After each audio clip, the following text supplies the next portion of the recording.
আসসালামু আলাইকুম।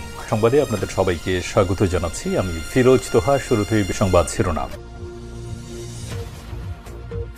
বাংলাদেশের সর্বশেষ গুরুত্বপূর্ণ আপডেট সংবাদ আপনাকে স্বাগত। শুরুতেই সংবাদ শিরোনাম, পরে বিস্তারিত। শুরুতেই জানাবো, দিল্লির জবাব পেলে হাসিনাকে ফেরাতে পরবর্তী পদক্ষেপ পররাষ্ট্র মন্ত্রণালয়ের মুখপাত্র। ক্ষমতাচ্যুত সাবেক প্রধানমন্ত্রী শেখ হাসিনাকে ফেরত পাঠানোর বিষয়ে ভারতকে যে চিঠি দেওয়া হয়েছে সেটির উত্তর এলে পরবর্তী পদক্ষেপ নেওয়া হবে। এই চিঠির জবাব এখনও আসেনি। আজ পররাষ্ট্র মন্ত্রণালয়ের সাপ্তাহিক ব্রিফিংয়ে পররাষ্ট্র মন্ত্রণালয়ের মুখপাত্র মোহাম্মদ রফিকুল আলম সাংবাদিকদের প্রশ্নের জবাবে এসব মন্তব্য করেছেন। এরপর জানাবো, সন্ধান মিলেছে নিখোঁজ সহ সমন্বয়ক খালেদের। 4 দিন ধরে নিখোঁজ হওয়া বৈষম্যবিরোধী ছাত্র আন্দোলনের কেন্দ্রীয় সহ সমন্বয়ক এবং ঢাকা বিশ্ববিদ্যালয় আরবি বিভাগের 2021-22 সেশনের শিক্ষার্থী খালেদ হাসানের সন্ধান মিলেছে। গত রাত 11টার সময় তিনি শহীদ সার্জেন্ট জহুরুল হক হলে প্রবেশ করেছেন। পরে শিক্ষার্থীরা তাকে তার কক্ষে নিয়ে যায়।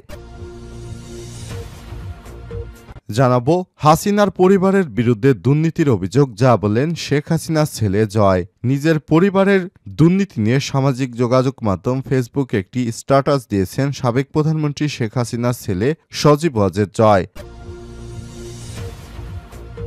জানাবো, হুমকিতে পদ্মা সেতু সহ তার ডান তীররক্ষাবাদ। শরীয়তপুরের জাজিরা এবং নড়িয়া উপজেলার পদ্মা নদীতে চলছে অবাধে বালু উত্তোলন। রাত হলেই পদ্মা নদীতে শুরু হয় অবাধে বালু উত্তোলনের মহোৎসব। হুমকির মুখে পড়েছে পদ্মা সেতু সহ জাজিয়া নড়িয়ার ডান তীররক্ষাবাদ।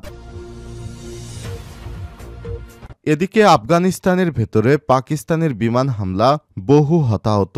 আফগানিস্তানের ভেতরে নিষিদ্ধ ঘোষিত পাকিস্তানি তালেবান টিটিপি একাধিক সন্দেহভাজন আস্তানায় বিমান হামলা চালিয়েছে। আজ দেশটির 4 জন নিরাপত্তা কর্মকর্তা জানিয়েছে বিষয়টি। খবর আরব নিউজের। এবং সর্বশেষ জানাবো, ভারতের 5 সেনা নিহত। ভারতের শাসিত জম্মু কাশ্মীরের পুঞ্চ জেলায় মঙ্গলবার 24শে ডিসেম্বর একটি সেনাবাহিনীর ট্রাক রাস্তা থেকে পিছলে 300 ফুট গভীর খাদে পড়ে যায়। এতে 5 জন সৈন্য নিহত হয়েছে, আরও বেশ কয়েকজন আহত হয়েছে। খবর ভারতীয় সংবাদ মাধ্যম এনডিটিভির। প্রিয় দর্শক, এতক্ষণ শুনছিলেন সংবাদ শিরোনাম, এবারে বিস্তারিত। তবে তার আগে বন্ধুরা, অনুরোধ থাকবে এই সংবাদটিতে একটি লাইক দিন। এই চ্যানেলে আপনি নতুন হয়ে থাকলে আমাদের সংবাদটি দেখতে দেখতে চ্যানেলটি সাবস্ক্রাইব করে রাখুন, যাতে করে বন্ধুরা আমাদের পরবর্তী লেটেস্ট আপডেট সংবাদগুলো সবার আগে আপনার কাছে পৌঁছে যায়। এবারে বিস্তারিত। দিল্লির জবাব পেলে হাসিনাকে ফেরাতে পরবর্তী পদক্ষেপ, বললেন পররাষ্ট্র মন্ত্রণালয়ের মুখপাত্র। ক্ষমতাচ্যুত সাবেক প্রধানমন্ত্রী শেখ হাসিনাকে ফেরত পাঠানোর বিষয়ে ভারতকে যে চিঠি দেওয়া হয়েছে সে চিঠির উত্তর এলে পরবর্তী পদক্ষেপ নেওয়া হবে বলে ওই চিঠির জবাব এখনও আসেনি। মঙ্গলবার পররাষ্ট্র মন্ত্রণালয়ের সাপ্তাহিক ব্রিফিংয়ে পররাষ্ট্র মন্ত্রণালয়ের মুখপাত্র মোহাম্মদ রফিকুল ইসলাম সাংবাদিকদের এক প্রশ্নের জবাবে এই মন্তব্য করেছেন।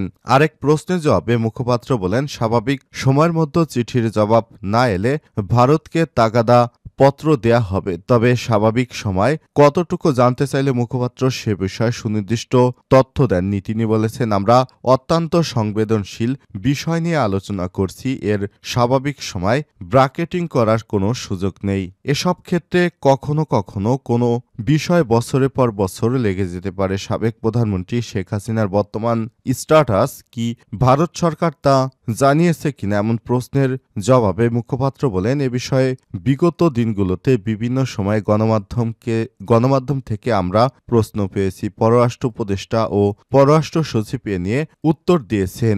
এটি নিয়ে আমার কমেন্টস করার কোনো সুযোগ নেই। প্রধান উপদেষ্টার সঙ্গে যুক্তরাষ্ট্রের জাতীয় নিরাপত্তা উপদেষ্টার ফোনালাপ নিয়ে মন্তব্য জানতে চাইলে মুখপাত্র বলেন, রাজনৈতিক নেতৃত্বের মধ্য দিয়ে নিয়মিত যোগাযোগ রাজনৈতিক প্রতিক্রিয়ার একটি অংশ। এখন টেলিফোনে যোগাযোগ করতে পারে, এটা আলাদাভাবে দেখার কোনো সুযোগ নেই। স্থানীয় সময় সোমবার হোয়াইট হাউসের ওয়েবসাইটে প্রকাশিত এক বিবৃতিতে বলা হয়েছে, জাতীয় নিরাপত্তা উপদেষ্টা জ্যাক সুলিভান বাংলাদেশের অন্তর্বর্তীকালীন সরকারের প্রধান উপদেষ্টা ডক্টর মোহাম্মদ ইউনূসের সঙ্গে কথা বলেছেন। এ সময় তিনি চ্যালেঞ্জিং সময়ে বাংলাদেশের নেতৃত্ব নেওয়ার জন্য ডক্টর ইউনূসকে ধন্যবাদ জানিয়েছেন এবং ফোনালাপে উভয় নেতা ধর্মবর্ণ নির্বিশেষে সব মানুষের মানবাধিকারের প্রতি সম্মান প্রদর্শন এবং তা সুরক্ষার ক্ষেত্রে নিজেদের প্রতিশ্রুতি ব্যক্ত করেছেন। সন্ধান মিলেছে নিখোঁজ সমন্বয়ক খালেদের। 4 দিন ধরে নিখোঁজ হওয়া বৈষম্যবিরোধী ছাত্র আন্দোলনের কেন্দ্রীয় সমন্বয়ক এবং ঢাকা বিশ্ববিদ্যালয় আরবি বিভাগের 2021-22 সেশনের শিক্ষার্থী খালেদ হাসানের সন্ধান মিলেছে। মঙ্গলবার 24শে ডিসেম্বর রাত 12টায় তিনি শহীদ সার্জেন্ট জহুরুল হক হলে প্রবেশ করেছেন। পরে হলের শিক্ষার্থীরা তাকে কক্ষে নিয়ে যায়। তবে গত 4 দিন তিনি কোথায় ছিলেন বা কার সঙ্গে ছিলেন তা এখনও বলেননি। এ বিষয়ে ইসলামিক স্টাডিজ বিভাগ 2019-20 সেশনের শিক্ষার্থী আহসান হাবিব ইমরোজ বলেন, খালেদ ভাই মাত্রই হলে ফিরছেন। তিনি তার রুমেই আছেন। সে আপাতত চুপচাপ রয়েছে, কোনো কথা বলছেন না। আপাতত ফ্রেশ হয়ে নিক, তারপর আমরা জানতে পারবো সবকিছু। ঢাকা মহানগর পুলিশ ডিএমপি জানিয়েছে 4 দিন ধরে নিখোঁজের পর ঢাবির সার্জেন্ট জহুরুল হক হলের শিক্ষার্থী ছাত্র আন্দোলনের নেতা খালেদ হাসান 4 দিন পর ফেরত এসেছেন। তিনি অসুস্থ আছেন বলে জানিয়েছে তার সহপাঠীরা। তিনি সুস্থ হলেই বলতে পারবেন এতদিন তিনি কোথায় ছিলেন। হাসিনার পরিবারের বিরুদ্ধে দুর্নীতির অভিযোগ, যা বললেন জয়। নিজের পরিবারের দুর্নীতি নিয়ে সামাজিক যোগাযোগ মাধ্যম ফেসবুকে একটি স্ট্যাটাস দিয়েছেন সাবেক প্রধানমন্ত্রী শেখ হাসিনার ছেলে সজীব ওয়াজেদ জয়। মঙ্গলবার রাতে ফেসবুকে নিজের ভেরিফাইড পেজের এক পোস্টে তিনি দুর্নীতির বিষয়ে কথা বলেছেন। সজীব ওয়াজেদ জয় বলেছেন, আমার এবং আমার পরিবারের বিরুদ্ধে করা দুর্নীতির অভিযোগ সম্পূর্ণ ভিত্তিহীন। আমরা কখনোই কোনো সরকারি প্রকল্পে জড়িত ছিলাম না, এর থেকে অর্থ উপার্জন করিনি। আমি যুক্তরাষ্ট্রে 30 বছর ধরে বসবাস করছি এবং আমার খালা ও কাজিনরা যুক্তরাজ্যে প্রায় একই সময় ধরে বসবাস করছে। স্বাভাবিকভাবেই আমাদের এই দুই দেশে ব্যাংক অ্যাকাউন্ট রয়েছে, আমাদের কোনো অফশোর অ্যাকাউন্ট নেই।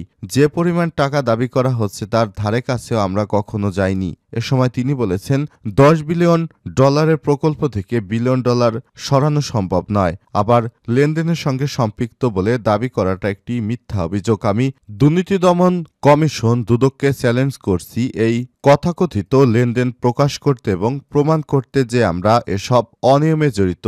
অবৈধ ইউনূস সরকার এবং তাদের সন্ত্রাসী ছাত্র সমন্বয়করা দেশ চালাতে ব্যর্থতা, আইনের শাসনের অভাব এবং অর্থনৈতিক পতন, মানবাধিকার লঙ্ঘন, গণতন্ত্রের সংকট এবং রাজনৈতিক দমনপীড়ন থেকে জনগণের দৃষ্টি সরানোর চেষ্টা করছে বলে অভিযোগ করেন সজীব ওয়াজেদ জয়। হুমকিতে পদ্মা সেতু সহ ডান তীর রক্ষাবাদ। শরীয়তপুরের জাজিরা এবং নড়িয়া উপজেলা পদ্মা নদীতে চলছে অবাধে বালু উত্তোলন। রাত হলেই পদ্মা নদীতে শুরু হয় অবৈধ বালু উত্তোলনের মহোৎসব। হুমকির মুখে পড়েছে পদ্মা সেতু সহ জাজিয়া নড়িয়া ডান তীর রক্ষাবাদ। এরই মধ্যে 100 মিটার ভাঙ্গন দেখা দিয়েছে। জাজিরা উপজেলার নাওডোবা 0 পয়েন্টের বেড়িবাঁধ নদীতে চলে গেছে পাইনপাড়া আহমেদ মাঝিকান্দির গ্রামের মসজিদ, মাদ্রাসা ও শিক্ষা প্রতিষ্ঠান সহ 3 শতাধিক বসতভিটা। এদিকে পানি উন্নয়ন বোর্ড বলছে, পরিকল্পিতভাবে ড্রেজিংয়ের কারণে যে কোনো সময় বদলে যেতে পারে নদীর গতিপথ। স্রোত এসে আঘাত আনতে পারে পদ্মা নদীর ডান তীর রক্ষাবাদে।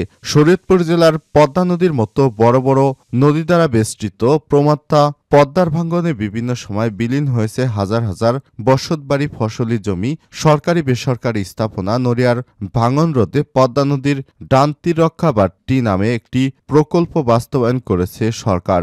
জাজিরা এবং সখীপুরে চলমান রয়েছে আরও 2টি প্রকল্প। পদ্মা নদীর ডান তীর রক্ষাবাদের অপর প্রান্ত থেকে নড়িয়া উপজেলার কেদারপুর, সাধুরবাজার, চরাত্রা, ভেদরগঞ্জ উপজেলার কাছিকাটা ইউনিয়নের সীমানায় এবং জাজিরা উপজেলার কুন্ডেচর, বাবুরচর এবং সিডারচর এলাকা থেকে প্রতিনিয়ত রাতে নদী থেকে ড্রেজার দিয়ে বালু কেটে বলগেট জাহাজে ভরে দিচ্ছে একটি প্রভাবশালী মহল।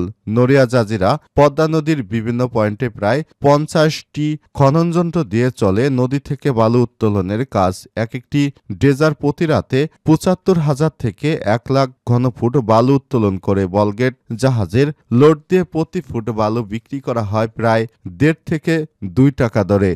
বলগেট জাহাজে করে এই বালু জেলা এবং জেলার বাইরে বিভিন্ন স্থানে বিক্রি করা হয়। এই বালুই এলাকায় ভিটি বালু নামে পরিচিত বিভিন্ন নিচু এলাকা ভরাটের কাজে ব্যবহার করা হয়। এই বালু ভরাটের কাজে এর চাহিদা বেশি হয়। প্রভাবশালী একটি মহল নদীর বালু বিক্রি করে কোটি কোটি টাকা হাতিয়ে নিচ্ছে। অনুসন্ধান থেকে জানা গেছে, প্রতিদিন রাত নেমে এলেই তীররক্ষা বাঁধ বরাবর নড়িয়া উপজেলার কেদারপুর সাদুরবাজার, চরাত্রা, নওপাড়া, ভেদরগঞ্জের কাছিকাটা, জাজিরা, কুণ্ডেরচর, বাবুরচর ও সিডারচর এলাকায় মাঝ পদ্মায় শুরু হয় বালু উত্তোলনের মহোৎসব। প্রায় 50টি ড্রেজার দিয়ে নদী থেকে বালু তুলে বলগেট জাহাজে করে দেশের বিভিন্ন অঞ্চলে তা বিক্রি করছে একটি প্রভাবশালী চক্র।